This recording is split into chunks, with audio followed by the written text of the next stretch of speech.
All right, so this is short division. It's once your kids have mastered short division and you are ready for them to stop just having remainders, so or whatever, or even once they've figured out that they could do a fraction at the end. Nope, we are moving on to decimals. So dividing into decimals.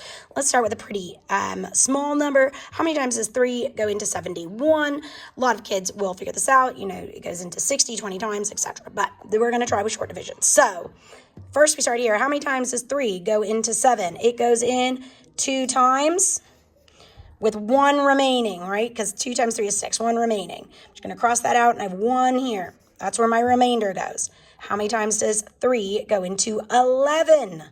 Well, it goes in 3 times with 2 remaining, but I know I've got 2 remaining. I'm going to put in some zeros here. I'm going to do 2 zeros. I'm going to put my line down there too. Okay, decimal point, decimal point. All right, 2 remaining. Goes there. How many times does 3 go into 20? Well, it goes into 18 6 times, right? So 6 goes up here. There's how much remaining? 2 remaining. Oh my goodness, we got another 6, all right? Goes in 6 times, 2 remaining, and so on. If you wanted to add another 0, you could. 2 remaining. Goodness gracious, look at that. I'm already to my thousandths. So yes, this is very similar to how a lot of adults learned long division. We'd come down this way, but instead it's short division. It's going that direction. It's a lot more just in your head. And when we're doing it this way, there are fewer steps. And for a lot of kids, fewer steps means fewer chances to mess up, misadd, missubtract, etc. So nice and quick. This is 23 and 66, or 666 thousandths, and it would be repeating ultimately, but that is not a 5th grade standard. So this is how to do this. We can do it with bigger numbers. So let's try, like, I don't know, 4 goes into 726. All right, so there we go. Again, I want my lines. I don't know why I always make them so long, but that is what I do. 4 goes into 7 1 time with 3 remaining. Again, I like to cross this out so I know it's done. Oh my goodness.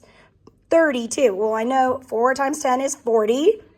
Got to get to 32, so that's going to be 8. All right, 8 times 4 is 32. We have a 0 remaining. How many times does 4 go into 6? 1 time with 2 remaining, but I've got nothing else here. So here's what I'm going to do. I'm going to put a decimal point, again, just like last time. I'm going to add some zeros. I'll just go to my hundredths. So we said 2 remaining.